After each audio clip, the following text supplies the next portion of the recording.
నా పేరు సౌజన్య.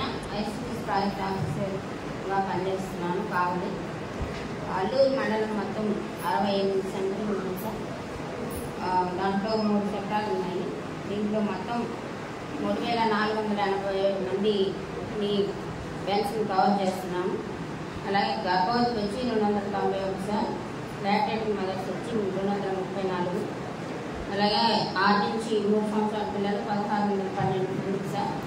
ఓన్లీ 4 సంవత్సరాల పిల్లలు 1350 మంది ఉన్నారు సార్. దీంట్లో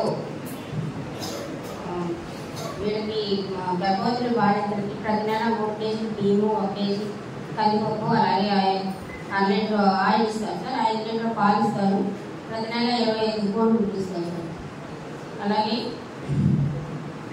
బాల సంజీవిని అని ఇస్తాము. దాంట్లో 1 కేజీ అడుగులు, రాగి పిండి 2 కేజీలు, బెల్లం 250 గ్రాములు, చిక్కీస్ 250 గ్రాములు, తర్వాత ఖర్జూరం, ఎండు ఖర్జూరాలు 250 గ్రాములు ఇస్తాం సార్.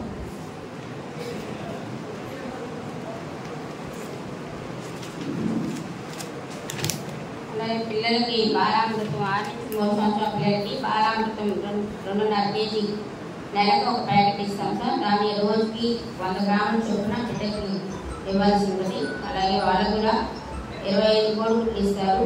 అలాగే పాలు 2.5 లీటర్లు ఇస్తారు సార్. తర్వాత పుట్టే బిడ్డ ఆరోగ్యవంతులుగా పుట్టాలి, కనే తల్లి ఆరోగ్యకరంగా ఉండాలి.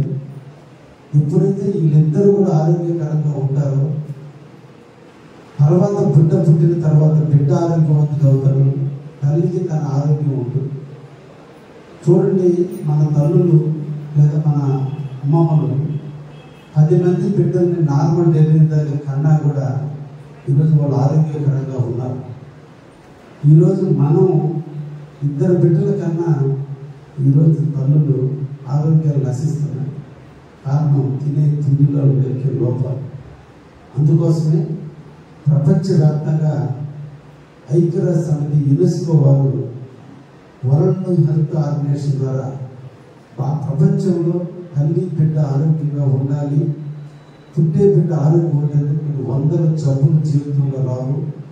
తల్లికి బిడ్డ పుట్టిన నాడు ఆ తల్లి ఆరోగ్యంగా ఉంటే కొన్ని 100 సమస్యలు కూడా రాకుండా ఉంటాయి.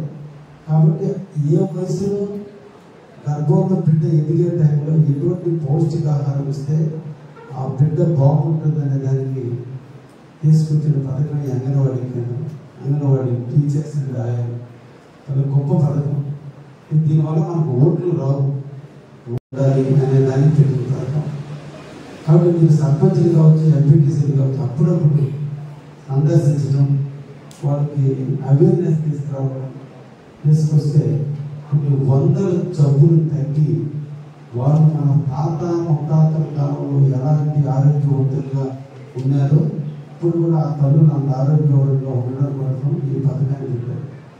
ఈ సందర్భంగా మేడం మిమ్మల్ని రిక్వెస్ట్ చేస్తున్నా, ఈ 68 కేంద్రాల దగ్గర డిస్ప్లే బోర్డులు పెట్టండి. ఒక రేషన్ షాప్ ముందు బియ్యము, కందిపప్పు, చక్కెర ఇస్తున్నానని చెప్తున్నాను.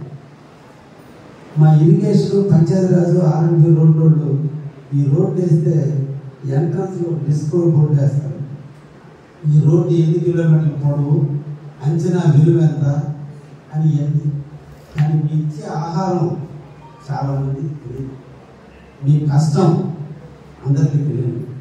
ఇది తెలియాలంటే గర్భవతులైన తల్లులకు తెలియాలి, బాలింతలకు తెలియాలి, ఇంకా ఊళ్ళో ఉన్న తెలిస్తే దీనివల్ల మనలో ఒక మార్పు వస్తుంది, అవేర్నెస్ వస్తుంది.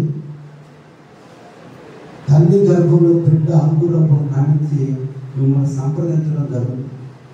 ప్రభుత్వ డాక్టర్లు, ప్రైవేట్ డాక్టర్లు కన్సల్ట్ అయితే ఎంతసేపు వాళ్ళ బిల్లులు, మెడిసిన్ రూపంలో మందులు వాడతారు.